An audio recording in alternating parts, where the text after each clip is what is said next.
Hello everyone, my name is Mindy Gower and this is my Module 4 for AEP 855 Educational Leadership. Throughout this module I was given the opportunity to learn more about KISA. I learned more about KISA by first watching the Commissioner's video and then going onto the KSDE website to look at and analyze and research more about the rubrics that were provided to us on that website, and then I also went and talked to my school principal and my school assistant superintendent and learned about what levels my school that I'm teaching at is at. So throughout this Google slide presentation you will see the levels that my school building is at and what we can do to improve each of those levels as we continue on using KISA as our accreditation system. So on this slide is the framework. These are the 5 R's: relationship, relevance, responsive culture, rigor, and results.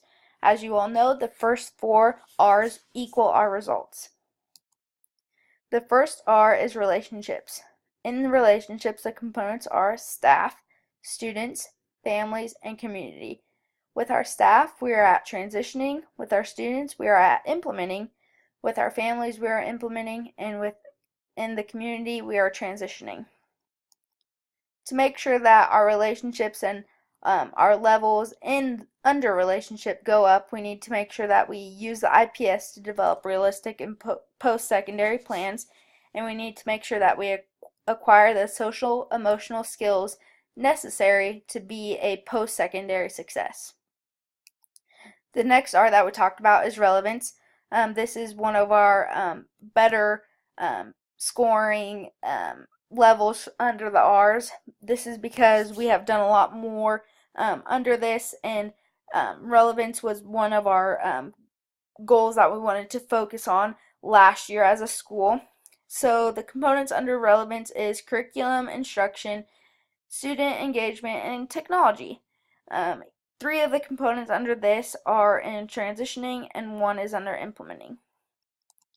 To make sure that the levels go up under relevance, we need to continue to develop curriculum and revise as needed. The reason why we need to do that is because if we don't, we are going to be at a standstill and we won't be helping our students reach for success anymore. There's only so much that you can learn with the old curriculum. We need to stay up to date so that our students can continue to reach for success and we can all continue to learn. The next R is responsive culture. As you can see here, we are still implementing with most of the components under this R. The components under responsive culture are leadership, early childhood, district climate, nutrition, and wellness. 3 of the components are under implementing and 1 is under transitioning.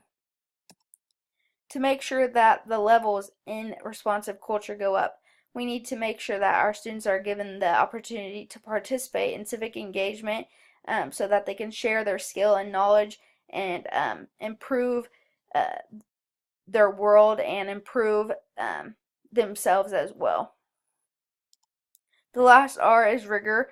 We also have 3 of the components out of the 4 under implementing, and 1 is under transitioning. The components under rigor are career and technical education, professional learning, resources, and data. To make sure that the levels in rigor go up, we need to make sure that our CTE programs are more robust, and we need to add as many options as possible. We need to add as many options as possible so that our kids can find something that they really like to do or what will help them be successful as well. The areas for improvement that we defined are: we need to continue to build collaboration among staff and buildings. We need to continue to develop curriculum and revise as needed. We need to develop early childhood as it relates to kindergarten readiness. And we need to make our CTE programs more robust and add as many options as possible. With those areas of improvement, I chose 3 standards that would go along with those. Those standards are Standard 2F, Standard 4A, and Standard 10C. The last question that I had to sit down and think about was my principal's leadership approach. I haven't really had the opportunity to learn under her or be around her very much, just because I'm entering my first school year in the fall, but I did get a semester with her when I was student teaching, and I know for a fact that she's relaxed, confident, personal, forward thinking, honest, and creative.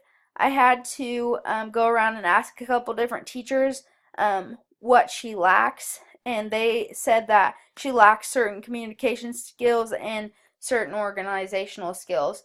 But like I said, I haven't had very many opportunities to really learn about her leadership approach. But if I were to um, make sure that I chose a theory that goes along with what I've heard about her, then I would say that she is a democratic leader because she encourages others to share ideas. She is a person that likes to encourage creativity, and she offers guidance and control throughout meetings and discussions.